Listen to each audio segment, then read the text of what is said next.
This hearing will come to order. As this hearing is fully virtual, we must address a few housekeeping matters.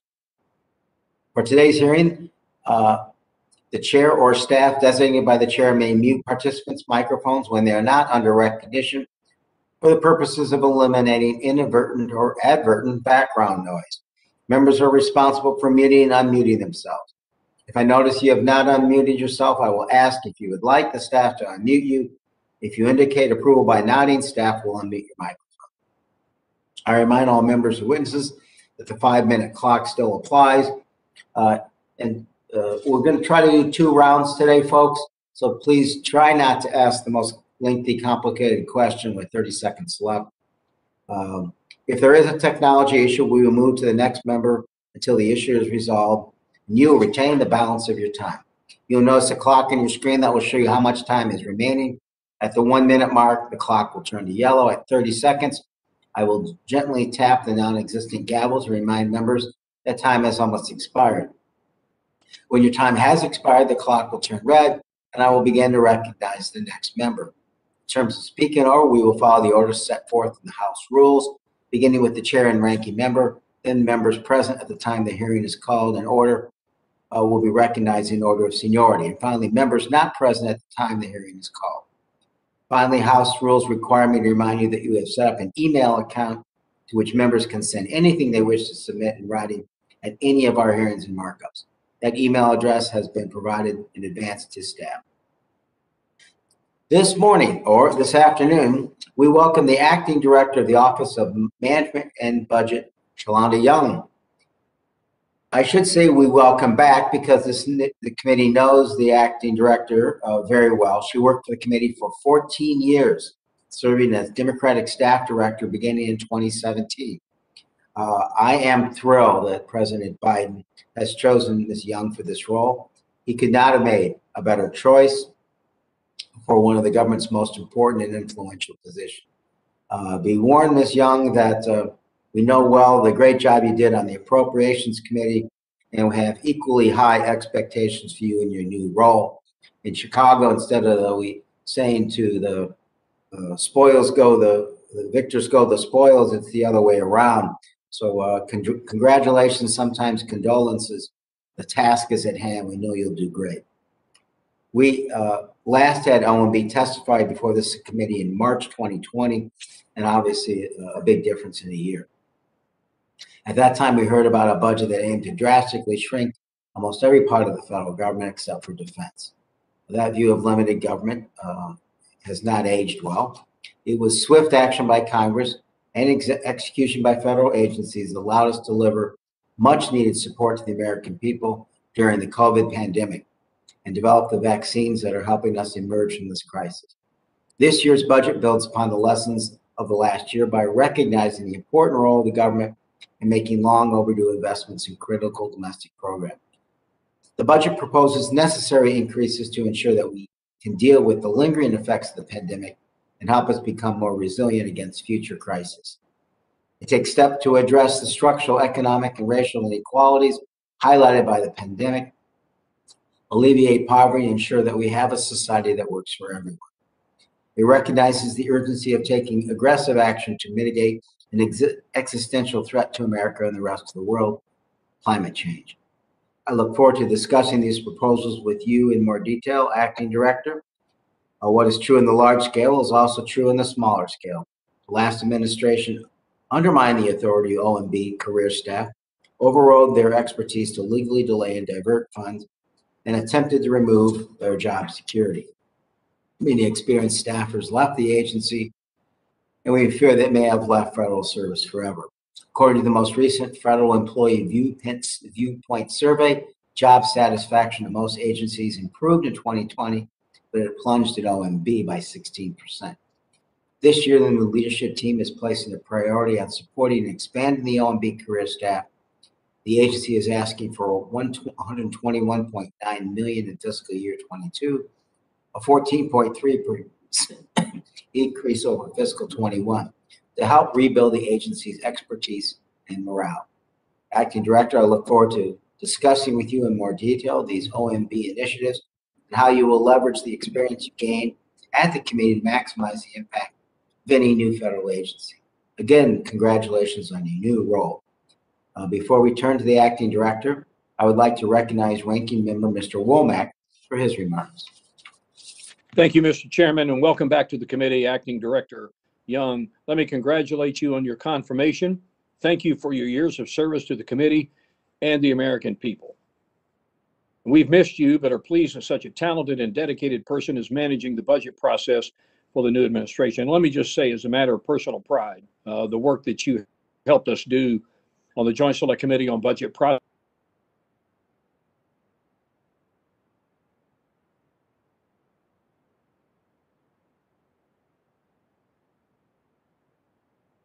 for future activities along that front. You're in charge of time as the country struggles with the health and economic impact of COVID-19. I appreciate the hard work of all the staff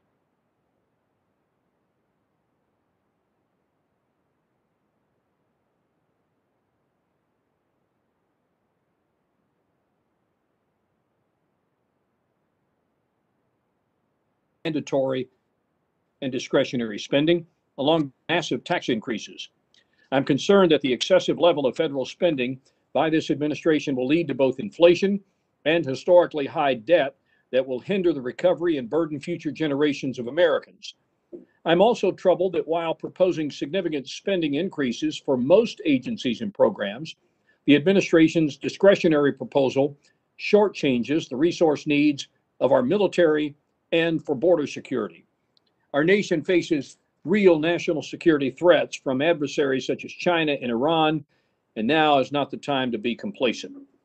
Regarding the border, I've seen firsthand the crisis currently underway. I would encourage you and every senior official in the administration to visit the border and observe how dire the conditions at our southwest border have become. We should be increasing resources for border security instead of ignoring the situation and allowing this humanitarian crisis to continue. I'm also very troubled with the administration's tax proposals. I don't see how increasing taxes on American corporations will unleash economic growth, create jobs, and help American companies compete globally. I understand the administration can propose an aspirational budget, especially in a year without budget caps. However, I hope that you will work with leaders on both sides of the aisle as this process unfolds to come to bipartisan and bicameral agreements. Using partisan tools such as reconciliation to force through the current majority's policies is not a long-term solution to our challenges, especially during times when the majority party frequently changes from one Congress to the next. Regarding the budget request for OMB, I believe a 14% increase over the current year is excessive. However, I will work with Chairman Quigley to ensure that you have an appropriate level of resources to complete OMB's important work. Director Young, I look forward to working with you in your new position, hopeful to have a successful bipartisan appropriations process this year, and let's pray that we can get it on time. Thank you, Mr. Chairman. I yield back. Thank you, Mr. Womack. Next, I will turn to our distinguished chair of the full committee, Ms. DeLauro. Thank you, Chairman Quigley, and thank you, Ranking Member Womack. And I am delighted to be here today to welcome Acting Director Shalanda Young back to the Appropriations Committee and offer my congratulations. During her 14-year service on this committee staff, I saw firsthand her commitment to America's working families. And Acting Director Young understands the profound role that government can play in improving people's lives. She understands that while ensuring our government services and programs are effectively funded and efficiently managed may not seem like the most exciting role of government, but it is the most important. Like the Appropriations Committee, the work of the Office of Management and Budget touches every aspect of our daily lives. By distributing funding to the programs and services that need it most, OMB encourages jobs, businesses, communities, opportunities, and our nation to grow, which is also what the Biden-Harris administration's budget does by sowing the seeds of prosperity in the lives of working families, the middle class, and the vulnerable. It begins a long process of growing our nation back from the desolation of this pandemic and the decades of disinvestment that have starved our communities for far too long. More specifically, the Biden-Harris administration's budget increases investments for schools and childcare. It protects workers and strengthens the safety net. It expands local food systems and works to address the existential threat of climate change. It begins to rebuild our public health infrastructure, provides millions for gun violence research, and makes investments to address the opioid, mental health, and maternal health crises. I'm especially pleased that it enables more women to access safe, affordable reproductive health care, and I am proud that it not only strengthens our nation at home, but restores America's place in the world. I might add that this budget blueprint would not be what it is today without the tireless and dedicated work of the OMB staff, including Acting Director Young. That is why I'm glad to see a funding request of $121 million for OMB, an increase that would boost the morale of OMB's public servants and restore expertise to an agency that has been abused over the past 4 years. I am eager to get to work, turning this blueprint into funding bills that will meet the challenges and the opportunities of this historic moment. So again, I say thank you to you, Acting Director Young, for your work, and thank Chairman Quigley and Ranking Member Womack, and I yield back. Thank you, Madam Chairwoman. And Acting Director, I want to thank you again for being here today. Without objection, your full written testimony will be entered into the record. With that in mind, we ask for you to please summarize your opening statement in about 5 minutes. And before you begin, let me just say, from my heart, and I think most members feel this way, I don't know of anyone in government who has earned their position through hard work, dedication, and accomplishments than you. So again, thank you for your service, and thanks again for being here today. Well, thank you, Chairman Quigley, Ranking Member Womack, Chairwoman DeLauro, and I would say members of the subcommittee, but really it's more like friends and family. This is surreal. It's like talking to extended family members and coming back home. I know you'll be tough on me today, and we'll have a healthy dialogue, but I really can't tell you what it feels like to come back and talk to all of you in this position. And thank you for the chance to be here today. The President's Fiscal Year 2022 budget request for the Office of Management and Budget to discuss the details many of you have outlined. The full request of $121.9 million represents a 14% increase over last year's enacted level, consistent with the budget's general approach to restore staff capacity at agencies after a decade of harmful spending caps. This increase would allow OMB to rebuild the agency's career staff and to continue its pivotal role in developing and executing the President's budget, overseeing the performance of federal agencies and ensuring an efficient and accountable government, which I think are goals we all share. The incredibly hardworking career staff at OMB have been running a marathon, and they need these critical resources to continue effectively serving the American people long after my tenure with the institution is over. The fiscal year 2022 request reflects an investment in our outstanding career workforce at a moment when OMB has taken on numerous new responsibilities and faced persistent staffing shortages. Over many years, OMB staffing levels have declined and staff have been realigned across the agency, leaving many offices at historically low staffing levels, as much as 30% below fiscal year 2012 levels in some instances.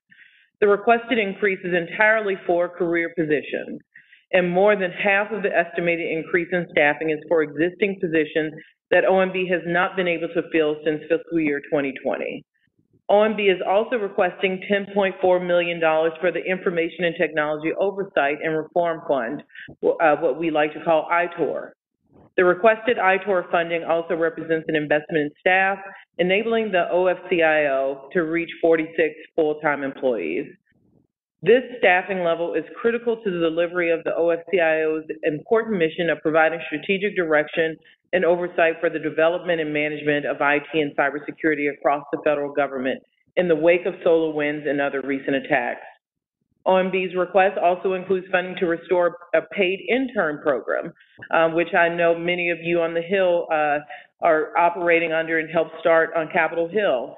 That is key, we believe, to establishing a strategic recruitment and outreach effort to strengthen the pipeline of diverse and historically underrepresented candidates into OMB, and to promote the administration's efforts to advance equity, remove barriers to equal opportunity, and attract top talent that reflects the full diversity of this nation. I'll point out I started in federal budgeting through the Presidential Management Intern Programs, now the Fellow Program. So these programs really do create a pipeline that pays dividends. Before I close, I would like to speak to the President's overall fiscal year 2022 budget request. Under the President's leadership, our country is getting back on track after one of the most challenging periods in our history. At least 63% of Americans have now received one vaccine shot. The economy has added 2 million jobs since the President took office. The unemployment rate has dropped to 5.8%, the lowest since the start of the pandemic.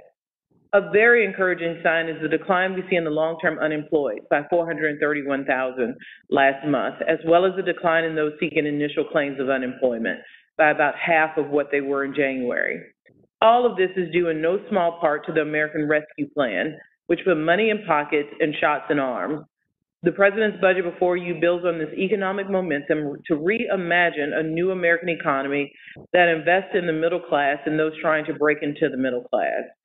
The President's fiscal year 2022 budget details the President's agenda for this year to help grow the economy, create good-paying jobs, and do so responsibly by requiring the wealthiest Americans and big corporations to pay their fair share.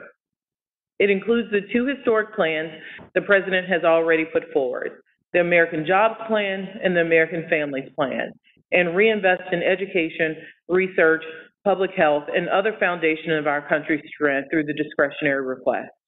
The budget also calls on Congress to take action this year to lower prescription drug costs and expand and improve coverage.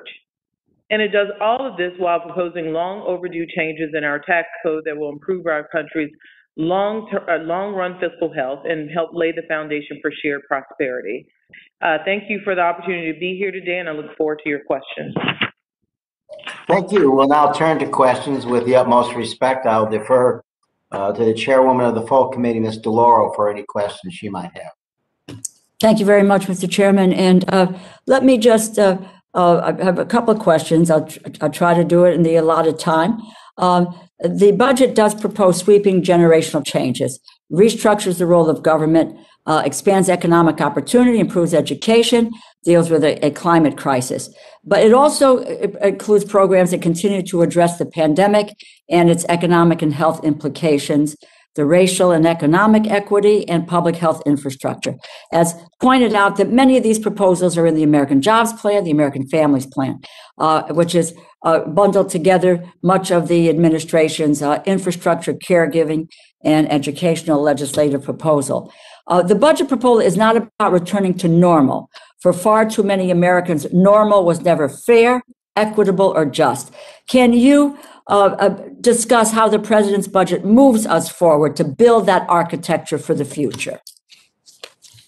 Madam Chair, that is a great point to start out with. We think we're on the right path thanks to the passage of the rescue plan to full recovery. We have 5.8% unemployment, the lowest has been since the start of the pandemic. We think that assistance has put us on the right track.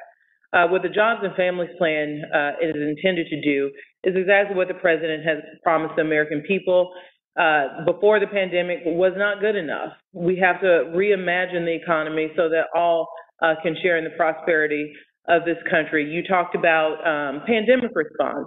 A lot of the pandemic spending last year was to play catch up because we had underinvested in public health and a lot of other discretionary places long before that. So you'll see this budget invest in CDC, provides a $1.6 billion, 23% increase, the largest in nearly 2 decades. And we think that's necessary to look forward and retool and make sure we're not just getting back to where we were, but building back better.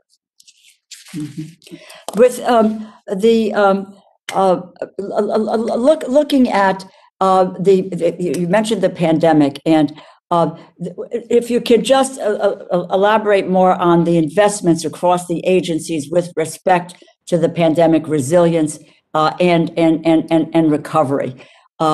Look, you know as well as I, and you know my view on sequestration and the damage that that's inflicted on the limits of non-defense discretionary spending. And you're right, that hindered our response to the pandemic.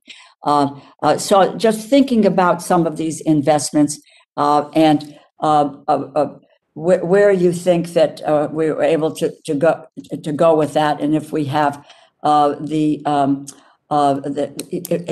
the direction has been outlined for the future on this and post-pandemic. Thank you, Madam Chair. I'll start with where I ended the last question. You'll see a 23% increase for CDC in this budget on the discretionary side. The budget also provides new flexible funding for public health infrastructure for states and territories, something many of them called for during the pandemic. It also includes funding to build international capacity to detect global emerging threats and pathogens, and it provides nearly $1 billion to restore the strategic national stockpile. In the jobs plan portion of the budget, we invest $30 billion over 4 years for pandemic preparedness. And this funding, we hope, will accelerate development of vaccines against pathogens for each of the viral families. So we have a good basis to respond to what hopefully is only once in a generation, but we owe it to future generations to be prepared. Mm-hmm. Thank you. And my last point would be to say is what my hope is that I think the rescue plan really laid out the parameters of where our focus is, and that is middle class, working families, the vulnerable, and the benefits going there. My hope is that with both the jobs plan and with the families plan, that we will incorporate the infrastructure piece, but we will not leave behind the care economy and the infrastructure as well. Some of that is built in, and my hope is that as we move forward and we look at the negotiation around these issues, that we will not leave behind things like childcare and the long-term services in healthcare for people, that has got to be critical to buttressing both jobs, infrastructure, and a care economy that we need for that architecture for the future. Thank you. Madam Chair, and you see all of that presented in the budget today. Thank you very, very much. And again, congratulations. And thank you, Mr. Chairman, and thank you to the Ranking Member Womack. Thank you. Mr. Womack, you're next.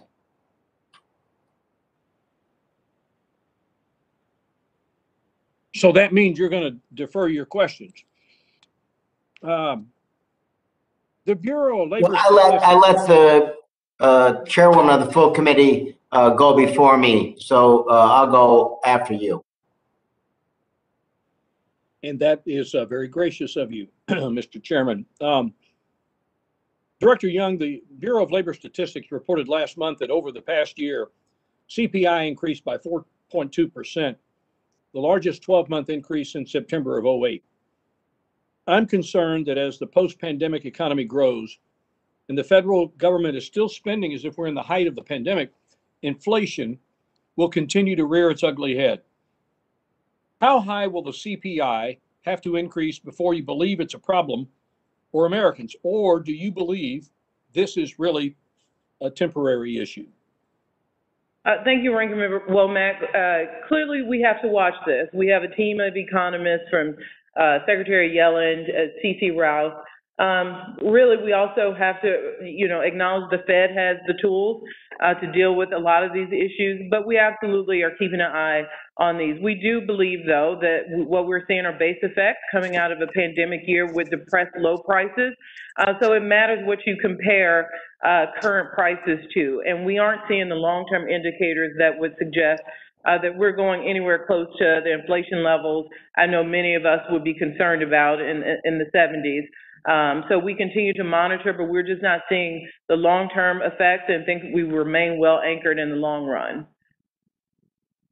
If inflation becomes a problem, or if it becomes a more long-term issue for the country, we all know that that's going to have an impact on interest rates, and those interest rates are going to impact how much money we're spending to satisfy our debt obligations. But if the inflation becomes a problem, will the administration consider reducing or maybe clawing back some of this federal spending? Because we've pumped a lot of money into an economy, and I don't think there's anybody on this call today that isn't hearing from their job creators about how many people they're looking for. They've got the help wanted sign out virtually everywhere in our country. And so we've pumped a lot of money into the economy. We're creating a lot of demand because of this money. And then we're having difficulty matching the supply to the demand because we just don't have the available workforce. So like I say, if this becomes a problem or continues to be a problem, will you consider reducing the federal government's impact on it?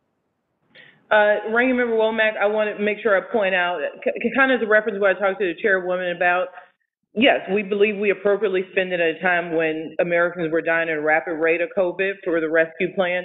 Jobs and families make long-term investments where we don't see an overheating because we are pacing it out over a 10-year period, the spending. So we have hopefully thought about this issue of overheating in a responsible way, where you see a long tail on the spending. This is about transformational change. And, I heard also a little, and I don't know if you want me to respond to the idea of, shortages, those people looking for jobs. I know some people have suggested unemployment enhanced benefits might play a role into that. That was always intended to be temporary. Those proposals do lapse in September. But before any of the ideas of pulling the $300 from some governors, which is their right to do, we still saw, I think, a strong growth pattern in the last job report with 559,000 jobs, including great numbers on low-wage jobs, which we like to see. But yeah, we're going to see wage growth. We have to see wage growth. People are going to have to pay their workers more. So I think these are complex issues. You're absolutely right. We're going to have to look at and pay close attention to, and this team is.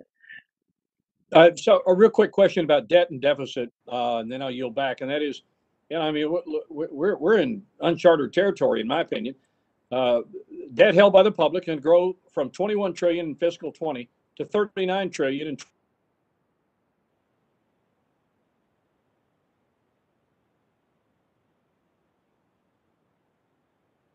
concerned about deficit spending if interest rates continue to rise, or if they go up, and which we all assume they will. Ranking Member, you went out a little, but I think I got the gist of it. We do think it's important that we put forth a fiscally responsible plan. You may disagree with the offsets, but the president's policies are fully offset. Over a 15-year period, you see jobs and families fully offset. Over a 20-year period, you see a reduction in deficits of $2 trillion. Clearly, the debt is a different issue. We see the aging of our population and some other key measures. I know you know as former Budget Committee Chairman that play into those numbers. But we also have to look, we are living under low interest rate times. We're paying less on real debt service payments, which we think is a bigger indicator of fiscal health. Mr. Chairman, thank you for the opportunity. I yield back.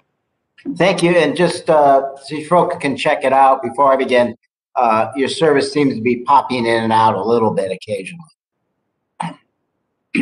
But Acting Director, let me ask you, let's talk about the FBI building.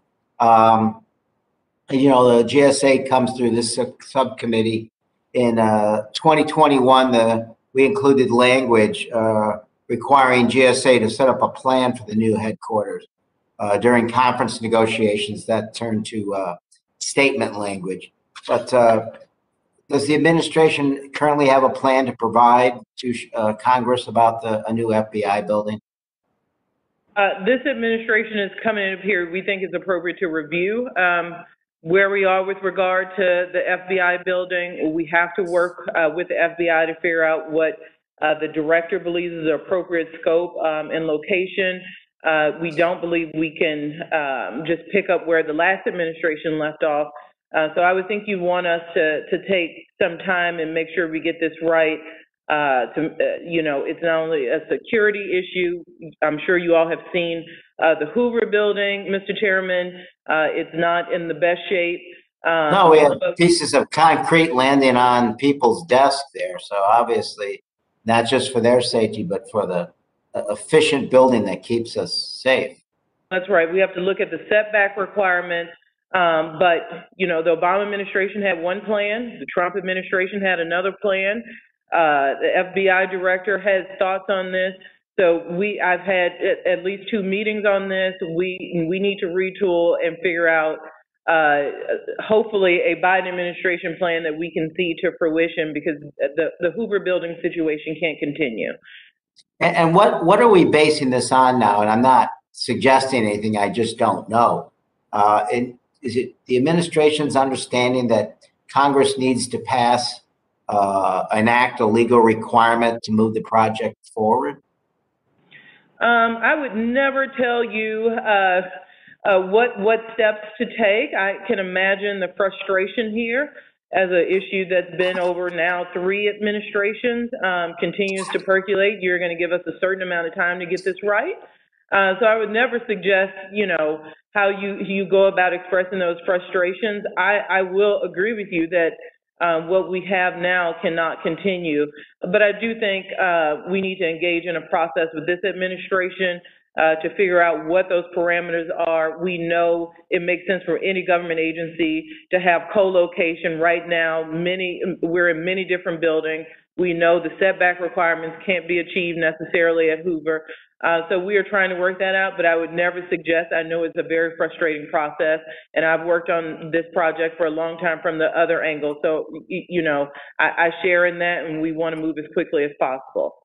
Well, what's your understanding of what the FBI director wants? Has he expressed anything to this administration about timing or location or desires for the building?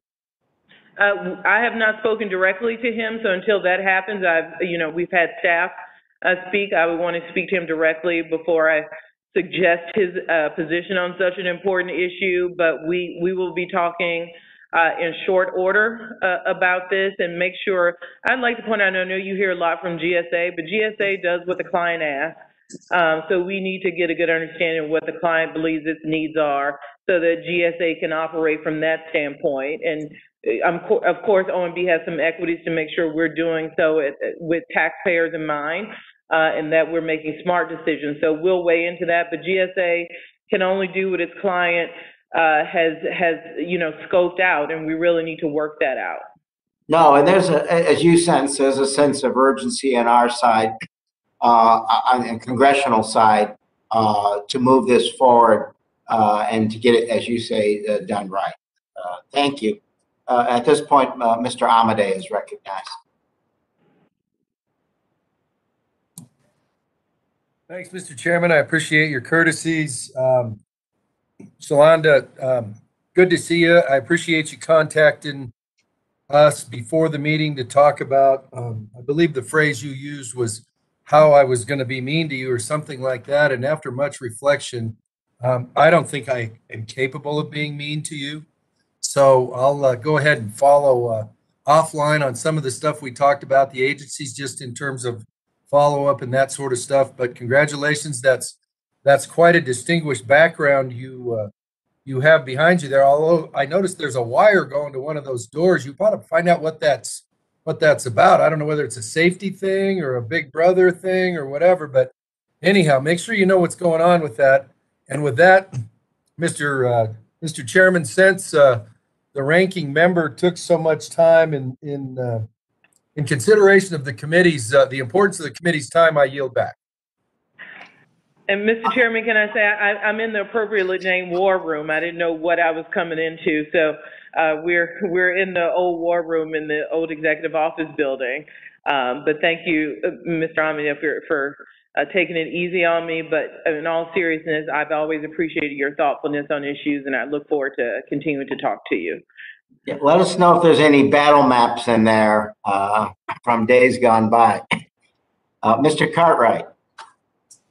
Thank you, Mr. Chairman, and Acting Director Young. It's great to see you. I want to talk about personnel. I want a little bit about quantitative, but a lot about qualitative. Your view of the matter. What we've seen, during my entire time in the Congress is an erosion of numbers of people working in the government. Following this philosophy that smaller government is better. And so we've seen things happen like, during the pandemic when we were depending on employees of the Treasury Department to get out relief money, checks, get relief out to the people in the entire nation, because they had the numbers of people working in Treasury had been dwindling, and at the IRS over the years, they were unable to meet those requirements. And members of Congress like me and like all the other members of this committee, we would call up the IRS and want to help constituents, get their relief money during the COVID crisis, and they didn't have enough people to answer the telephones. And then we look at the post office. What has happened to postal delivery service under this philosophy that less government is better and less money going into public services is better? I mean, holy cow. I had somebody call me up and tell me that it took a month for a letter to be delivered from Wilkes-Barre, Pennsylvania to Scranton, Pennsylvania, under the current postal service standards.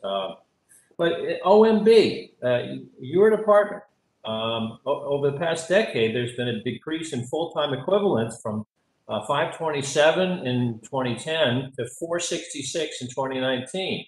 And in the current budget, of course, OMB is finally asking for an increase of 39 FTEs and some new paid internship programs. I fully approve of that, but I want you to comment, if you would, Acting Director Young. How have these issues of decreasing and fluctuating staff and losing people by attrition, as well as the erosion of expertise and morale under the prior administration, how have they affected the ability of OMB to be effective and do its job? Well, one, I'm glad to talk to you about this in an Appropriations Committee setting, because these are not necessarily issues you get a lot of traction for. Really, if the appropriators don't pay attention to this, we often, forget about what these investments mean. A lot of people look at programs and spending. Well, it matters how we implement them. If we don't have the staff available, we miss things. So we really see a degradation of services to the American people, and we do a disservice. The career civil servants, let me tell you, there's a reason we hired a lot of Office of Management and Budget staff on the Appropriations Committee, both sides of the aisle. They are the ultimate professionals. You want them regardless of what party occupies the White House. They bring the expertise needed. They know the historical knowledge of these programs. They can tell you when you want to undertake a frankly not smart initiative and point out the 20 reasons why you shouldn't. You can still do it, but you can't deny that you have the expertise behind you explaining to you what roadblocks and why, why that might create long-term problems for the country. And I think you'd find that same level of dedicated staff from NIH scientists, like myself, a former NIH budget, budget nerd, to DOD civilians. We have, I really think we do ourselves a disservice not investing in them, because they keep us honest no matter who is in power here. And that's why we have the investment in career. Well, let me ask you this. What are you planning to do to fight the recent erosion of expertise and morale at OMB? The first step is asking you to consider seriously rebuilding. We have what we call RMOs, so the office that deals with, they're almost by subcommittees. If you think of them as how we separate appropriation subcommittees, so each of them looks at pieces of the budget they're experts in. We've seen extreme erosion in the environmental staff, in the international and defense staff. But if you look at where we would put the staff, we try to rebuild evenly across all of the offices of OMB. Really, I just want to reiterate, this is not about me. We will see the fruits of this labor if you approve it you know, after I'm gone. This is really about making sure that the American people are served. Well, thank you, Acting Director Young. And Mr. Chairman, I yield back. Thank you. The gentleman yields back. Mr. Stewart is recognized. Thank you, Chairman. And Ms. Young, thank you for being here. We're proud of you. It's an honor to have you. Congratulations. I appreciate having a chance to talk with you last week. And as you said, to have a robust conversation today. I'll simply say I recognize this as the president's budget, and I don't believe it's fair to criticize the messenger. I believe it's your job to defend this budget. I understand that. I think it's a difficult task. I think, frankly, some of it's nearly indefensible. And I want to mention just a few before I get to my question, but they're so troubling to me. And by the way, there's many more that I would mention, but just for clarity of time, I won't. I don't understand how the budget request for defense is actually below the rate of inflation. And the reality is that is a cut to the Department of Defense. If we're not keeping up with the rate of inflation, that is a cut to the Department of Defense. I just think that's inexplicable in this day and age. And by the way, when other agencies are getting double-digit increases, I think this turns a blind eye to the realities of the world. At a time when we've got approaching nearly 200,000 illegal boarding crossings every month, the president's proposed a reduction in DHS funding. And finally, one more I want to mention briefly is the Hyde Amendment. This has been bipartisan for generations, including it was bipartisan support from the president. I don't understand why he'd take such a divisive proposal and insert that into the budget. But the thing I want to approach on or focus on, Ms. Young, is some of the numbers, and some of them have already been mentioned by the ranking member. Consumer price index increase of 4.2%, highest in a long, long time. And as the pandemic economy grows, the federal government spending, I don't think that the federal government spending helps the problem. I actually think it makes it worse. I mean, we're talking about $6 trillion spending every year for 10 years, which will be at least a $1.3 trillion deficit every year for 10 years. And I know you've partially answered this question, but I'd like to re-ask it, and maybe with more specificity. And that is, if the consumer price index were to, say it's 4.3 now, but say it was 10%. I mean, at what point would the president become concerned and suggest, well, we probably need to address and reduce our spending? If the CPI was 10%, do you think the president would be willing to cut spending at that point? Or at what point between now, it's 4.2, when the president says, no, we want to suggest more spending, at what point would it be too much? At what point would the CPI be too high and the president want to address the spending and the deficit? Congressman Stewart, thank you for your question. It was a pleasure talking to you. Look, we have our hands full dealing with, real life recovery out of pandemic. We certainly won't pontificate on, hypotheticals in the budget. Clearly, inflation is one thing we look at when we're dealing with a complex, trying to bring a complex economy out of a pandemic. I'm not sure anyone in this generation has ever had to do that. But what we're seeing now does not indicate that this is a long and persistent issue. And I'll remain that the long-term indicators matter, and whether we are well anchored in those indicators. But what we're seeing are, we believe, base effects coming out of a pandemic year. But absolutely, we have to, monitor the situation closely. And that's actually leads me to my second question that I wanted to follow up with you, Ms. Young, and that is, I understand that we've had some choke points in supply chain, but that does not explain by itself, it doesn't begin to explain the pressures on the economy, and I think these inflationary pressures. And yet we're told by you and the president and Ms. Yellen and others, these are transitory.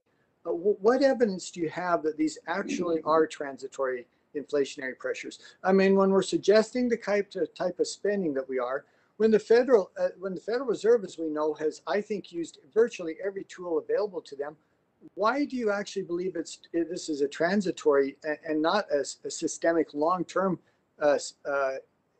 economic environment where we're going to be dealing with inflation perhaps for years?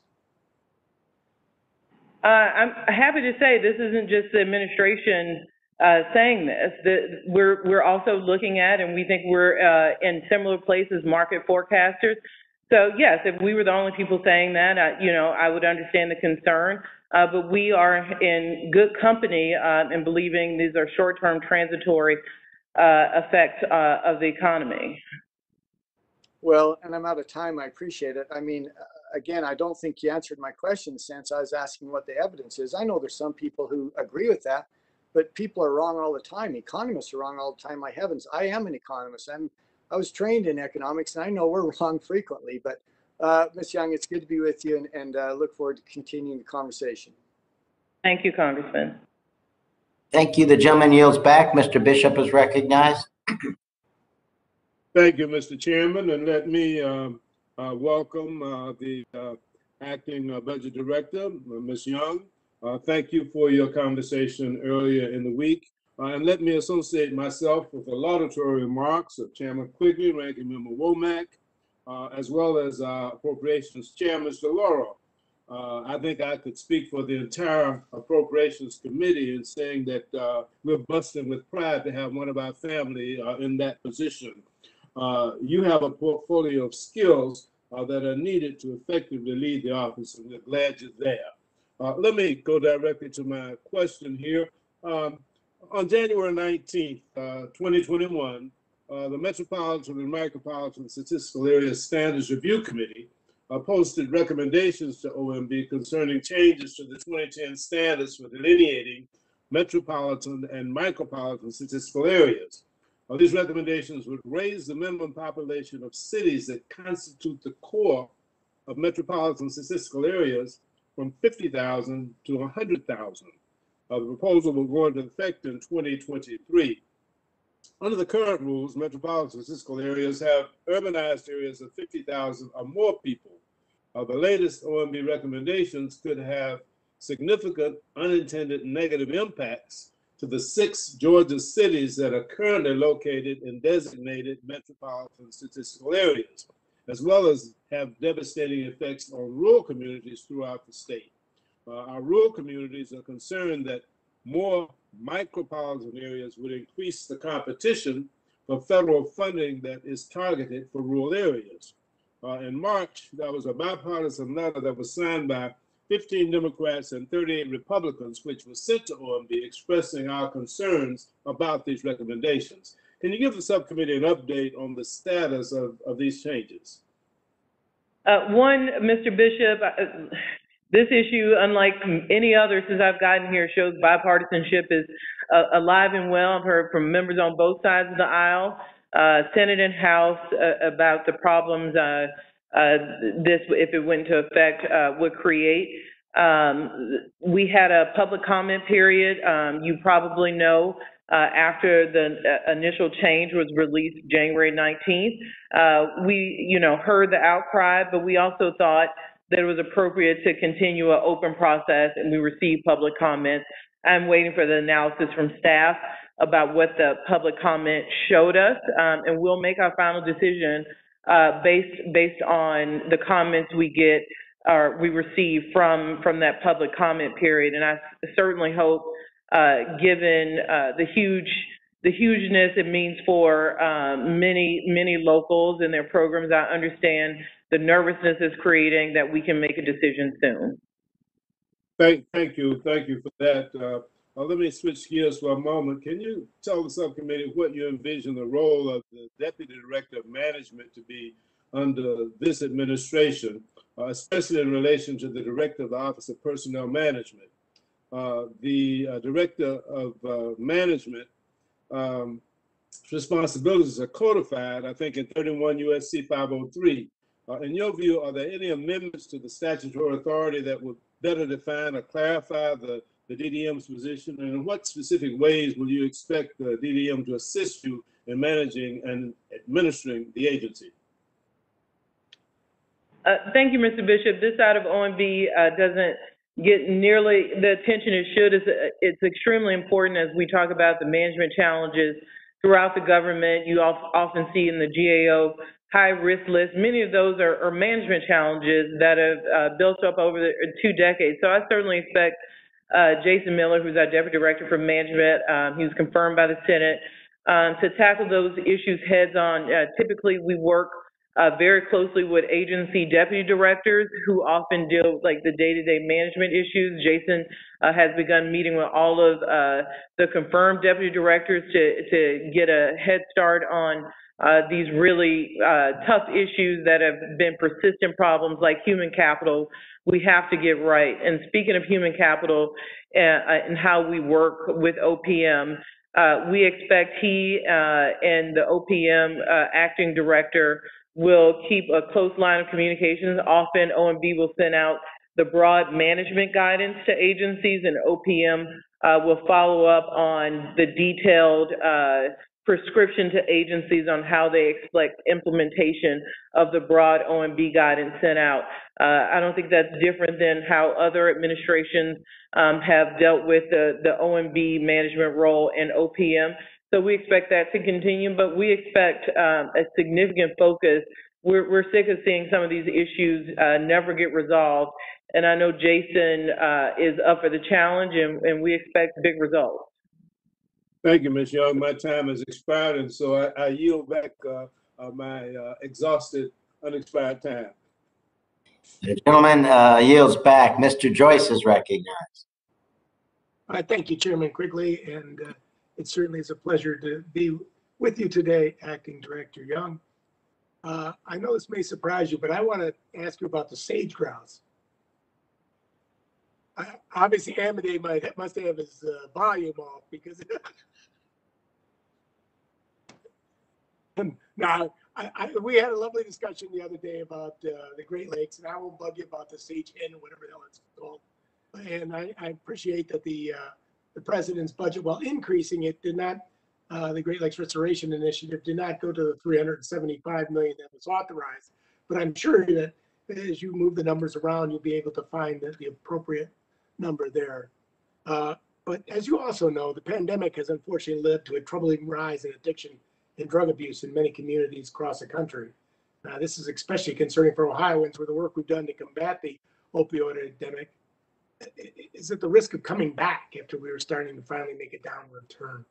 In February, I introduced H.R. 654, the Drug-Free Communities Pandemic Relief Act, which would boost federal resources for drug-free communities program and put money in the hands of local leaders to identify and respond to drug and alcohol problems in their communities. The Drug-Free Communities program, which is funded by this subcommittee through the Office of National Drug Control Policy, has a proven track record of reducing drug abuse. How does the president's FY22 budget support this and other programs which are critical in responding to this concerning upward trend of addiction we've seen over the last year? Congressman Joyce, I didn't hear you that well, so if I don't address anything, feel free to ask me to, and I think sage grouse, so I'm just going to talk about drug-free communities. But the budget includes $1.4 billion in discretionary funding for health workforce programs in HRSA, which is an increase of $156 million or 13% through that program. Within this amount, the budget includes $268 million for nursing programs, an increase of $4 million over last year. The budget also includes increases for behavioral health training and activities that seek to improve the diversity of the healthcare workforce. But I know this issue is of great importance. We're also investing in ONDCP, which you pointed out is in the financial services area. We include a $4 million for administrative expenses over the 2021 enacted level for a total of $106 million to ensure that ONDCP can provide DFC coalitions with appropriate oversight and timely responses to technical assistance. So not just ONDCP, we tried to present a fulsome budget that deals with this very critical issue. I know many of you have been leaders in responding. Thank you. The pandemic has also taken a toll on our healthcare workforce. Can you hear me now? Is that better? Okay. Which has unfortunately experienced growth and retention problems for years. Without action, we don't have doctors and nurses to keep up with the demand. One troubling report from the U.S. Bureau of Labor Stats projects an additional 175,900 openings for registered nurses each year over the next decade. As a co-chair of the House Nursing Caucus, I've made the nursing workforce a priority since coming to Congress. I'm also in love with a nurse. This happens to be my wife. I was glad to see my bill, the Title VIII Nursing Workforce Reauthorization Act, signed into law last March. Continued resources for this and other similar programs are crucial. Lacking healthcare workforce puts stress on healthcare professionals and limits access for patients. What does the president's FY22 budget do to address the shortages in this critical sector? Congressman Joyce, I'd like to point out we provide $1.4 billion for health workforce programs in HRSA, including $268 million for nursing programs. We also include increases for behavioral health training. So we think we do provide a robust budget there, and I hope this allows you to point to that leadership you provided for these areas when you talk to your wife, and you should take credit for being a leader here. Happy wife's a happy life. And I was just kidding about the sage grouse because I saw Amity come back strolling in with his lunch and everything else. I just want to give him indigestion. I'm out of time. Thank you very much, Chairman Quigley.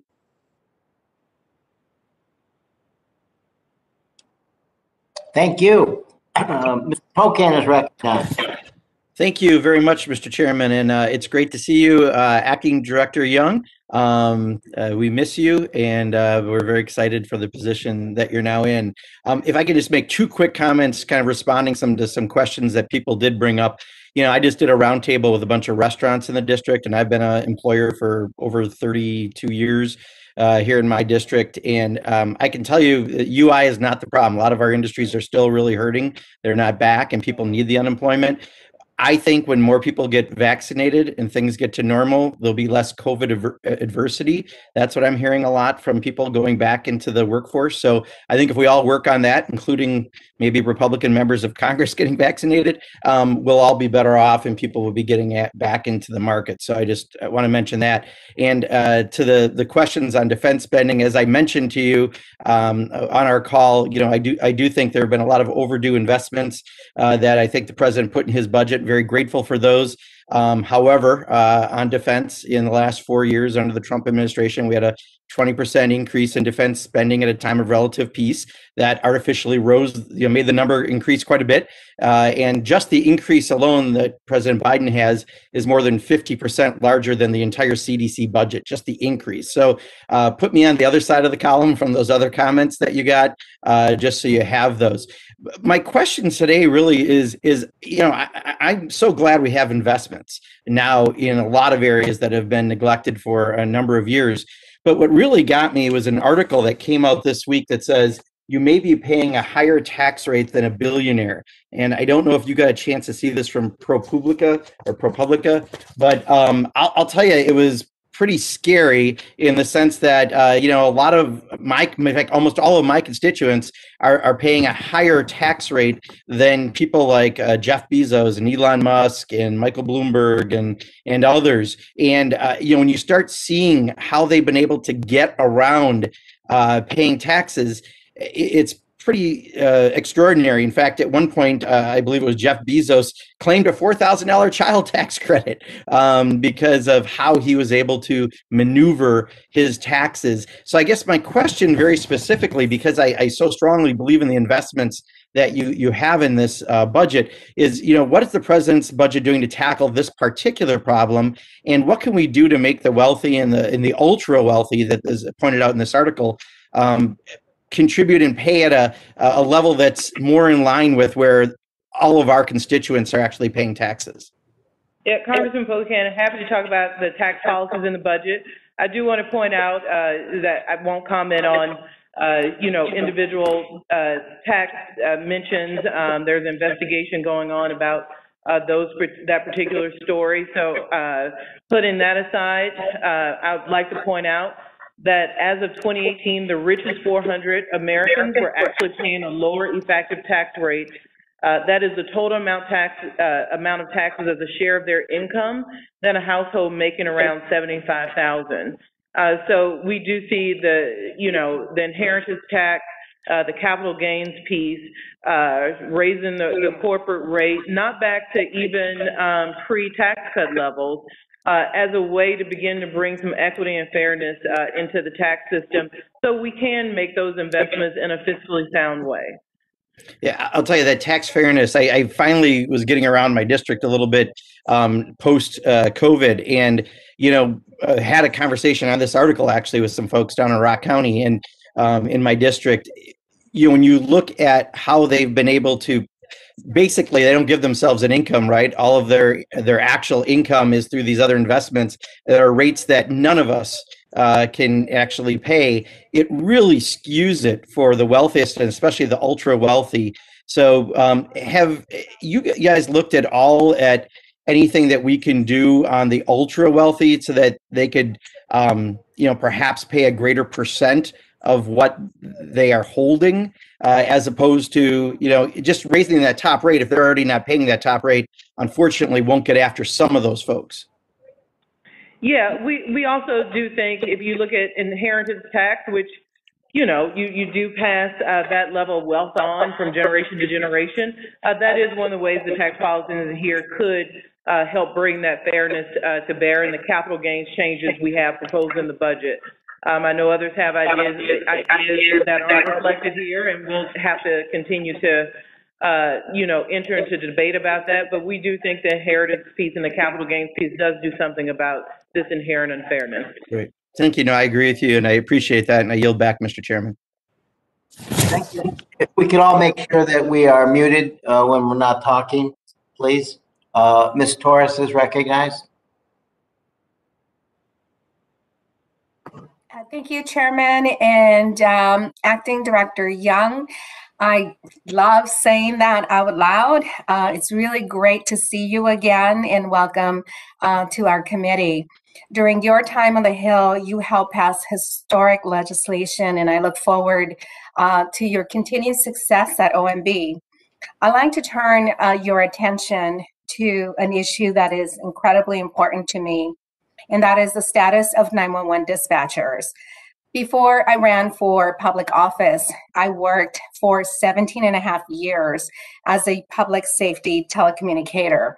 The experience drove me to run for office.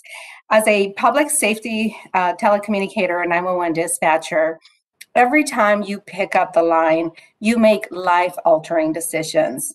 I regularly coached people through CPR. I talked people out of suicide. I provided situational awareness to officers during armed pursuits and many other very dangerous situations. I talked to fleeing suspect, one specifically, who barricaded himself inside a mini mart while he held a gun to the head of a cashier. And of course, I will never forget 11-year-old Hyde as she screamed her last words, "Uncle, please don't kill me. It is not my fault," while being shot 5 times point blank after her head was bashed against the wall of her living room. The work I did was protective. I was present in the room when those crimes occurred.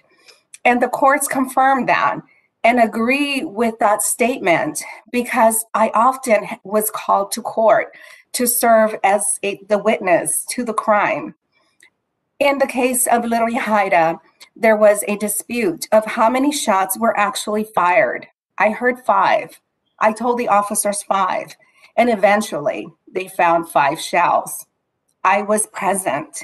Because of the protective and stressful nature of this work, PTSD rates for this profession are around 18 to 25% compared to combat veterans. Unfortunately, OMB's Standard Occupational Classification, SOC catalog, categorizes public safety telecommunicators as office and administrative support occupations. This includes secretaries, office clerks, and taxi cab dispatchers. This is based on an outdated view of the work that is actually being performed.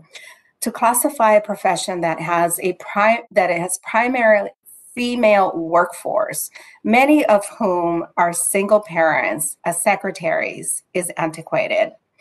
and it needs to be changed. So to address this problem, I introduced the 911 Saves Act, a bipartisan bill that directs OMB to classify public safety telecommunicators as protective service occupation. However, we don't need to wait for this bill to pass to update this classification.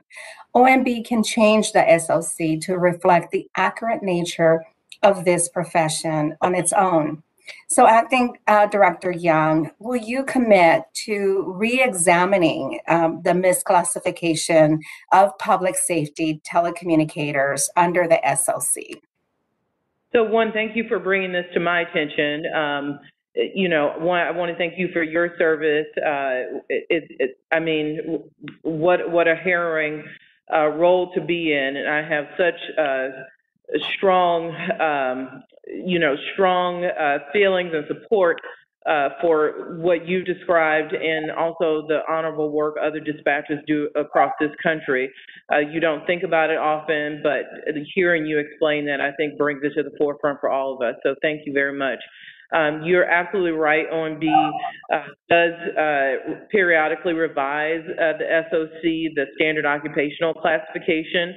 It was last revised in 2018, and we need to make sure we get input, including yours, when we next update that document, and we'll make sure to consider everything you brought up today when we review that. And I encourage I hope all participate in that public comment process, because we really do make better decisions when we hear from those who've done the jobs and who know how these jobs really are. So I want to thank you for bringing this up and bringing it to my attention. Thank you. And I yield back, Mr. Chairman. Thank you.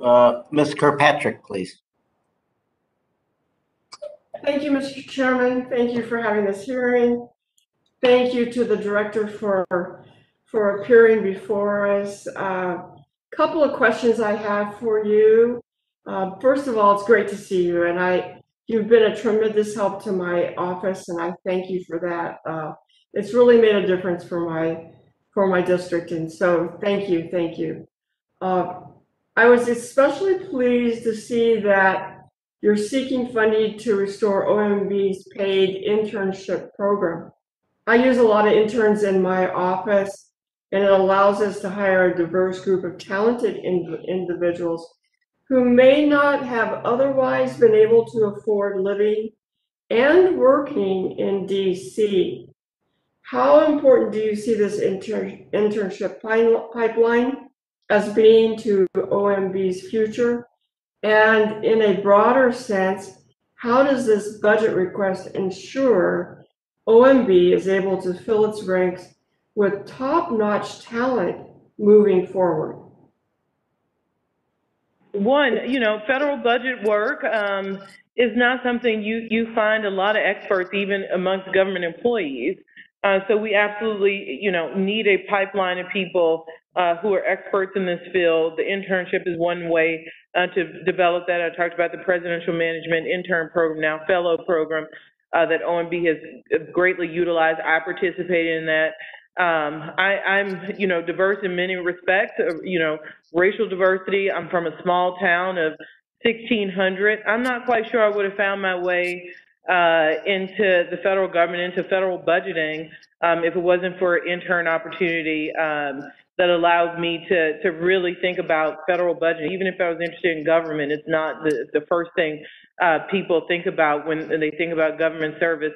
So I've seen it play firsthand with myself, and I think all of us know we're better served with people from geographic diversity, from ethnic diversities, all walks of life of the American people, because you want people looking at budget resources from different vantage points, and that's really what we're trying to achieve.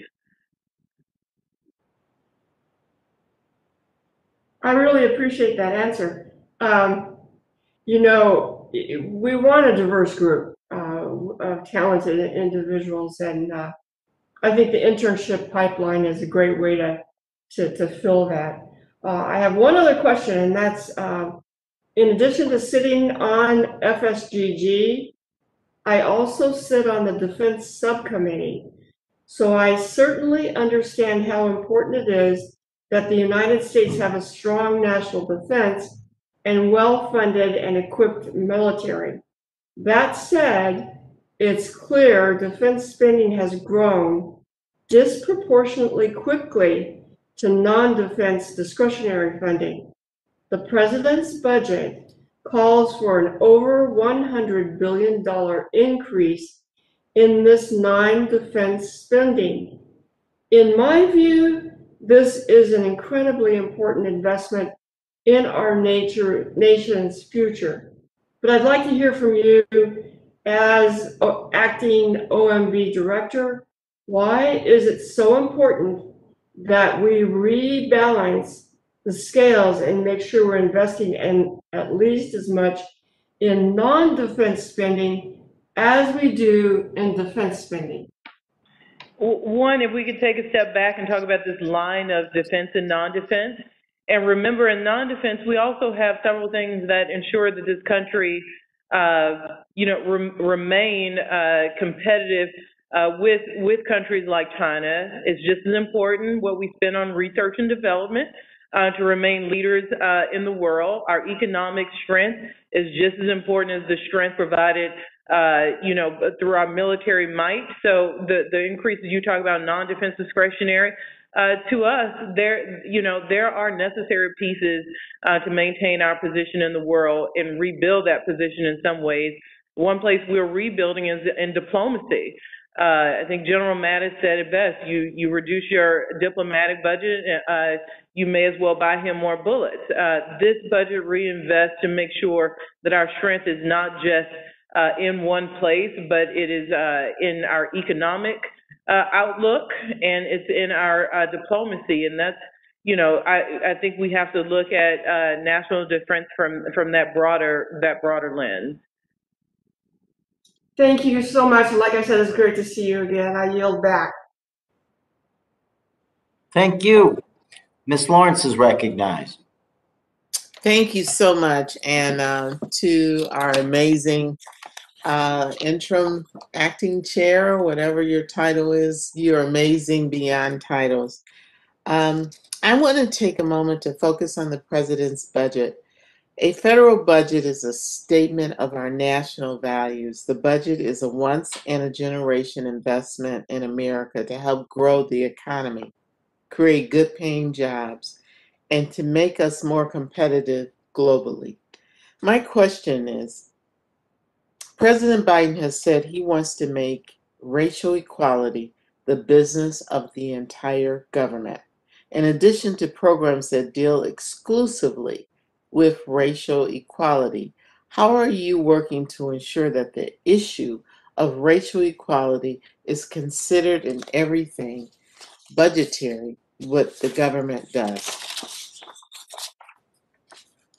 Thank you for that. Congresswoman, the foundational human values of equity, justice, and fairness are embedded throughout the president's budget, and I'm proud to have been a part of that. You can see this budget's commitment to racial equity in everything from housing and healthcare to education and small business support to addressing the climate crisis and criminal justice reform. You forget about climate with regard to those equity issues, but that's exactly why we have robust funding in our environmental justice pieces that you see mostly in EPA.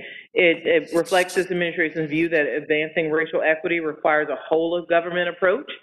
So it goes even beyond the budget and how we implement programs, make sure we're using a lens to ensure that taxpayers from all walks of life get those investments back. And that's also a great way to grow the economy and make sure we aren't leaving people behind and that our government's working for all citizens.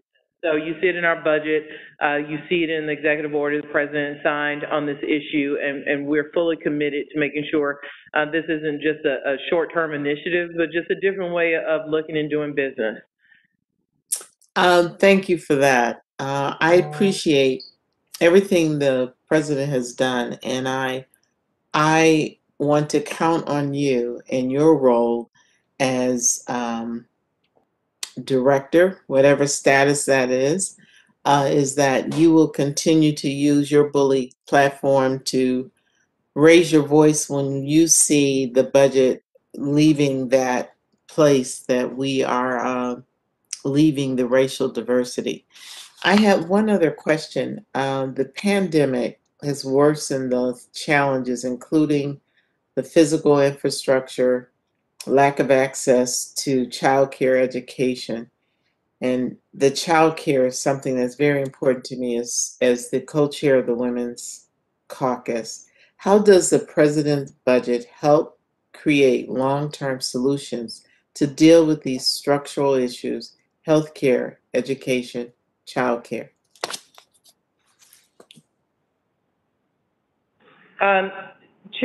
Congresswoman, one, I'd like to point out there are several pieces you have to look at. On the discretionary side, we make a historic investment so that the annual budget is more reflective of probably shortfalls in the block grant program that existed for a long time. We've increased that program by 25% to $7.4 billion. But also what's needed is a transformational investment, and you'll find that in the families plan. So we think it's important that both on the appropriation side with the annual influx of the block grant, that has to also be, to ensure that when families runs out in the long run, we are spending up so there isn't also a big cliff at the end of the family plan.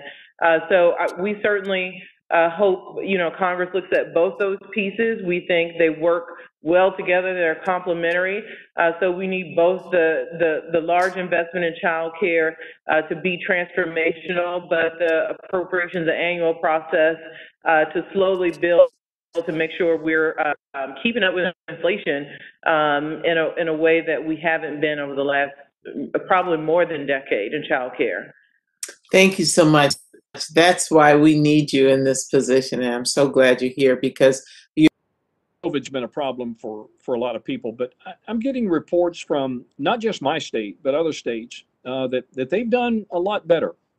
And I think a lot of that can be attributed to the fact that a lot of people, that particularly those states that rely on sales taxes, saw a lot of online sales activity. And because of a Supreme Court ruling, that money is now being collected back by the states, and they're doing very well.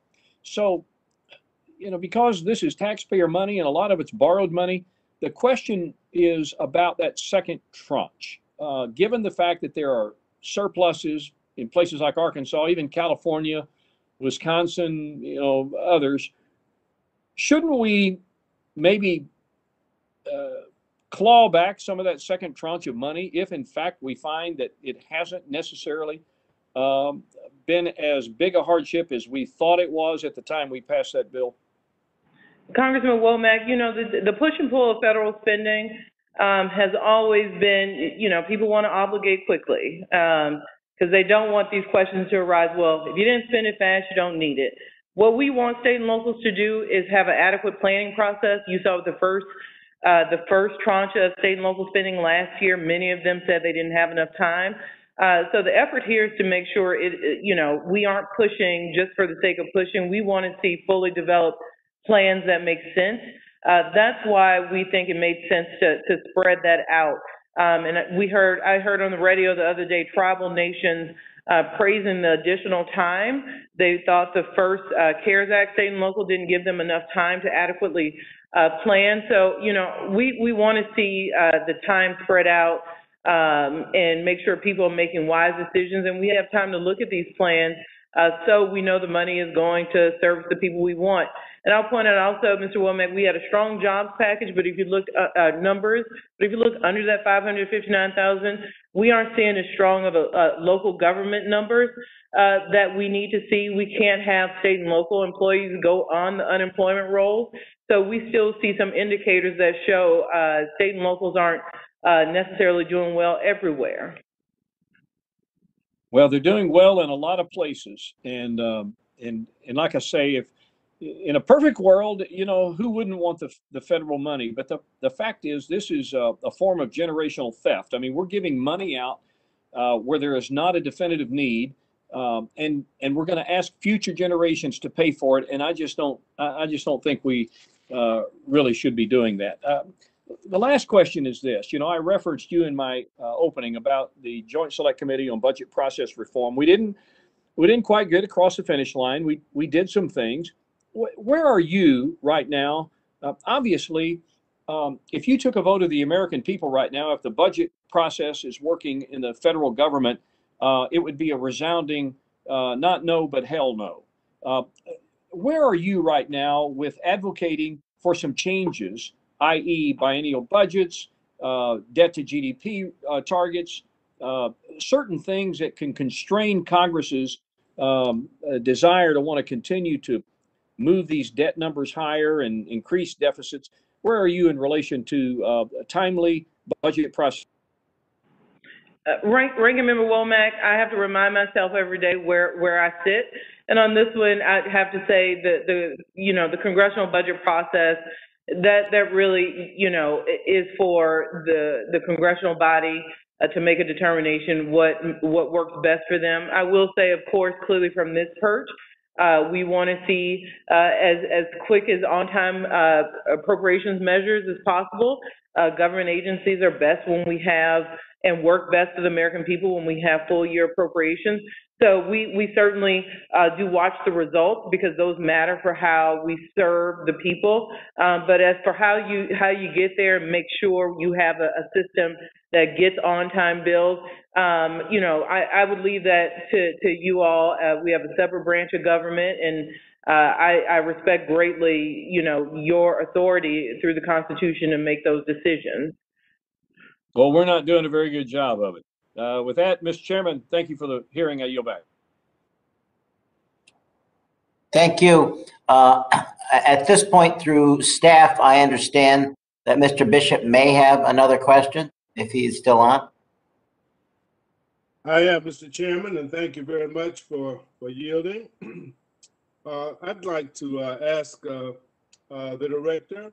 The American Rescue Plan departed from previous emergency response legislation in one major way.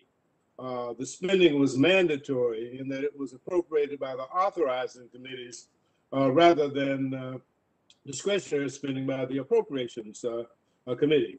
As a result, the programs historically funded with annual appropriations, such as the pandemic response by the Centers for Disease Control in Georgia, and rural development programs that fall under my subcommittee's jurisdiction, received mandatory appropriations through the authorizing committees.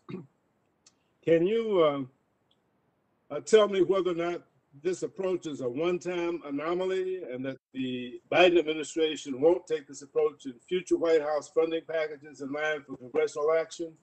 My understanding of the rationale for the mandatory spending approach is that it turned on concerns about sequestration of discretionary spending. However, it's also my understanding that the mandatory spending also triggers sequestration and that the Congress already suspended that action as it affects Medicare in April. So if Congress can obviously suspend sequestration for mandatory spending, then why couldn't Congress do the same for appropriated discretionary spending? Congressman Bishop, in many of the same ways I answered Ranking Member Womack, it's a similar concept.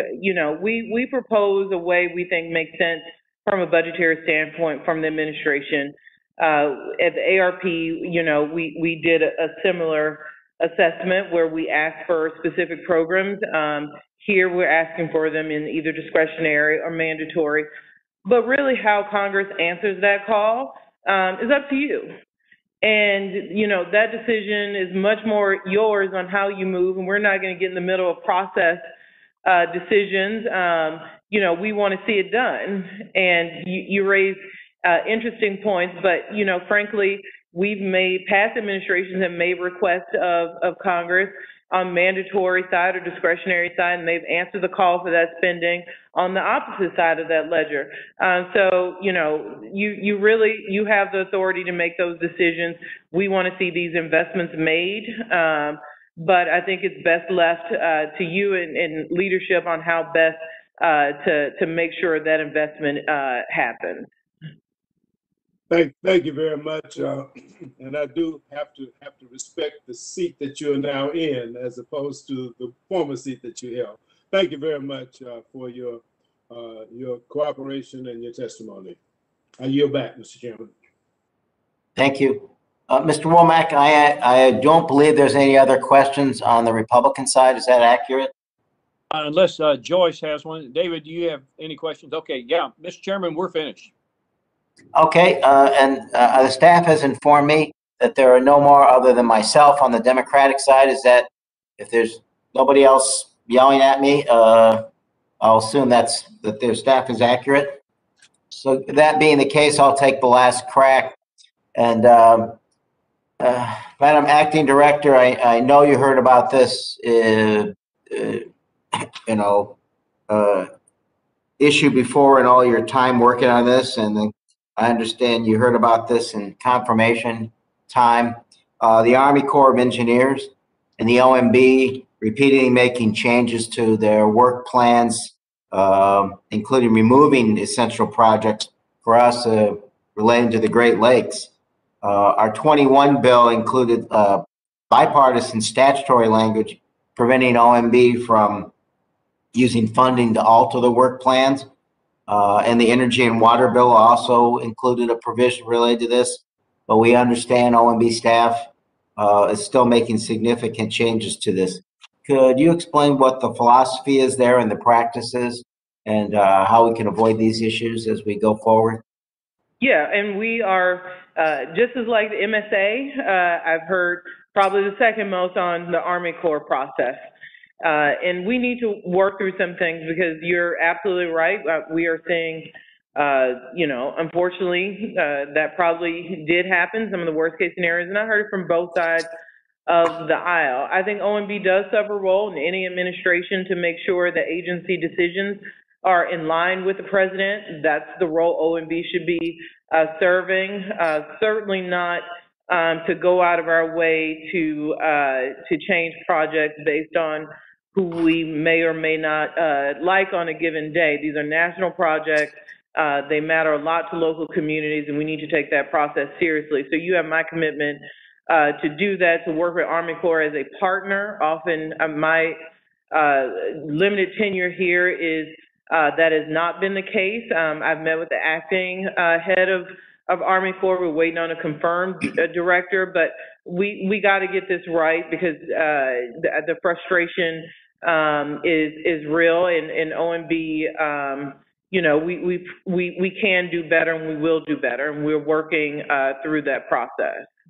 No, and I appreciate that, and we know you're new at this.